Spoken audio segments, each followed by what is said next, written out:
ಸ್ನೇಹಿತರೆ ನಮಸ್ಕಾರ.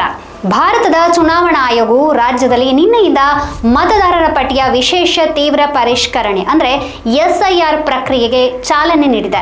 ಈ ಪ್ರಕ್ರಿಯೆ ಇನ್ನು 1 ತಿಂಗಳ ಕಾಲ ನಡೆಯಲಿದೆ. ಆದರೆ ಮತದಾರರ ಪಟ್ಟಿಯ ಈ ವಿಶೇಷ ಪರಿಷ್ಕರಣೆಗೆ ರಾಜ್ಯದಲ್ಲಿ ಆಡಳಿತ ನಡೆಸ್ತಾ ಇರೋ ಕಾಂಗ್ರೆಸ್ ಪಕ್ಷ ತೀವ್ರ ವಿರೋಧ ವ್ಯಕ್ತಪಡಿಸ್ತಾ ಇದೆ.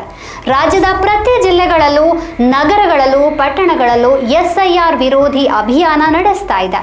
ಅಷ್ಟೇ ಅಲ್ಲದೆ ಸ್ವಾತಂತ್ರ್ಯ ಹೋರಾಟದ ಮಾದರಿಯಲ್ಲಿಯೇ SIR ವಿರುದ್ಧ ಉಗ್ರ ಹೋರಾಟ ನಡೆಸೋದಾಗಿ ಕಾಂಗ್ರೆಸ್ ಪಕ್ಷ ಎಚ್ಚರಿಕೆಯನ್ನು ಕೂಡ ನೀಡಿದೆ. ಹಾಗಾದ್ರೆ ರಾಜ್ಯದ ಆಡಳಿತ ಪಕ್ಷವಾದ ಕಾಂಗ್ರೆಸ್ ನಡೆಸ್ತಾ ಇರೋ ಈ ಉಗ್ರ ಹೋರಾಟ ಯಾರ ವಿರುದ್ಧ? ಕಾಂಗ್ರೆಸ್ ಪಕ್ಷವೇ ಹೇಳಿಕೊಳ್ತಾ ಇರೋ ಪ್ರಕಾರ ಅವರು ಹಾಗೆ ಉಗ್ರವಾಗಿ ಹೋರಾಟ ಮಾಡ್ತಿರೋದು ಕೇಂದ್ರ ಚುನಾವಣಾ ಆಯೋಗದ ವಿರುದ್ಧ ಮತ್ತು ಕೇಂದ್ರದ ನರೇಂದ್ರ ಮೋದಿ ನೇತೃತ್ವದ ಸರ್ಕಾರದ ವಿರುದ್ಧ.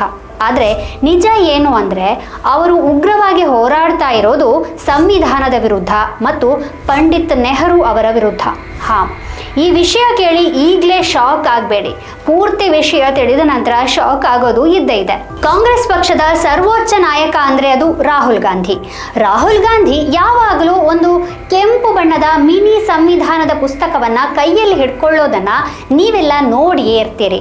ಆದರೆ ಆ ಕೆಂಪು ಬಣ್ಣದ ಸಂವಿಧಾನದ ಪುಸ್ತಕದಲ್ಲೂ ಮತದಾರರ ಪಟ್ಟಿಯಲ್ಲಿ ಈ ರೀತಿಯ ವಿಶೇಷ ಪರಿಷ್ಕರಣೆ ನಡೆಸಲು ಚುನಾವಣಾ ಆಯೋಗಕ್ಕೆ ಅಧಿಕಾರ ಕೊಟ್ಟಿರೋದನ್ನ ನೀವು ನೋಡಬಹುದು. ಸಂವಿಧಾನದ ಭಾಗ 15ರ ಆರ್ಟಿಕಲ್ 324ರಲ್ಲಿ ಈ ಬಗ್ಗೆ ಸ್ಪಷ್ಟವಾದ ಉಲ್ಲೇಖಗಳಿವೆ. ಈಗ ನೀವೇ ಒಮ್ಮೆ ಯೋಚನೆ ಮಾಡಿ. SIR ಪ್ರಕ್ರಿಯೆಯನ್ನ ವಿರೋಧ ಮಾಡ್ತಾ ಇರೋ ಕಾಂಗ್ರೆಸ್ ಪಕ್ಷ ಹೋರಾಟ ಮಾಡ್ತಾ ಇರೋದು ಚುನಾವಣಾ ಆಯೋಗದ ವಿರುದ್ಧವೋ ಅಥವಾ ಈ ದೇಶದ ಸಂವಿಧಾನದ ವಿರುದ್ಧವೋ? ಆದರೆ ಇದು ಇಷ್ಟಕ್ಕೆ ಮುಗಿಯುವುದಿಲ್ಲ. ಸಂವಿಧಾನದ representation of the people act section 21(3) ಅಡಿಯಲ್ಲಿ ಈ ರೀತಿಯ ಮತದಾರರ ಪಟ್ಟಿಯ ವಿಶೇಷ ತೀವ್ರ ಪರಿಷ್ಕರಣೆಗೆ ಚುನಾವಣಾ ಆಯೋಗಕ್ಕೆ ಸಂಪೂರ್ಣ ವಿವೇಚನಾ ಅಧಿಕಾರವನ್ನು ನೀಡಲಾಗಿದೆ. ಅದಾದ ನಂತರ ಸಂವಿಧಾನದ ತಿದ್ದುಪಡಿ ಮಾಡಿ representation of the people amendment act 1956 ಅನ್ನೋದನ್ನು ತರಲಾಯಿತು. ಇದನ್ನೆಲ್ಲ ಮಾಡಿದವರು ಯಾರು ಗೊತ್ತಾ? ಅಂದಿನ ಪ್ರಧಾನಿ ಪಂಡಿತ್ ನೆಹರು ಅವರು. ಸಂವಿಧಾನದಲ್ಲಿ representation of the people act ಸೇರಿಸಿದ್ದು ಡಾಕ್ಟರ್ ಅಂಬೇಡ್ಕರ್. ಅದನ್ನು ಅಂಗೀಕರಿಸಿ ಜಾರಿಗೆ ತಂದಿದ್ದು ನೆಹರು ಸರ್ಕಾರ. ಮತ್ತೆ ಅದಕ್ಕೆ ತಿದ್ದುಪಡಿ ತಂದು ಸಂಸತ್ತಿನಲ್ಲಿ ಮಂಡಿಸಿದ್ದು ನೆಹರು ಸರ್ಕಾರ. ಆ ತಿದ್ದುಪಡಿಯನ್ನು ಬೆಂಬಲಿಸಿ ಪಾಸ್ ಆಗುವಂತೆ ನೋಡಿಕೊಂಡಿದ್ದು ಕಾಂಗ್ರೆಸ್ ಪಕ್ಷ. ಈಗ ಸಂವಿಧಾನವನ್ನ ಮತ್ತು ನೆಹರು ಅವರ ನಿರ್ಧಾರವನ್ನ ಅದೇ ಕಾಂಗ್ರೆಸ್ ಪಕ್ಷ ಉಗ್ರವಾಗಿ ವಿರೋಧಿಸ್ತಾ ಇದೆ. ಅಷ್ಟೇ ಅಲ್ಲ, ನೆಹರು ಅವರ ಆ ನಿರ್ಧಾರವನ್ನ ಸ್ವತಃ ಅವರ ಮರಿಮಗ ರಾಹುಲ್ ಗಾಂಧಿಯೇ ಉಗ್ರವಾಗಿ ವಿರೋಧಿಸ್ತಾ ಇದ್ದಾರೆ.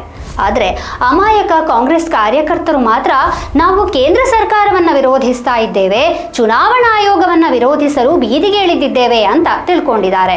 ಎಂಥ ವಿಪರ್ಯಾಸ ಅಲ್ವಾ?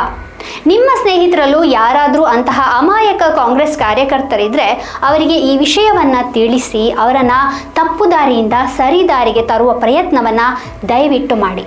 ಇನ್ನಾದರೂ ಅವರು ಸಂವಿಧಾನವನ್ನ ಮತ್ತು ನೆಹರು ಅವರನ್ನ ವಿರೋಧಿಸುವ ಕೆಲಸವನ್ನ ಕೈಬಿಡುವಂತಾಗಲಿ.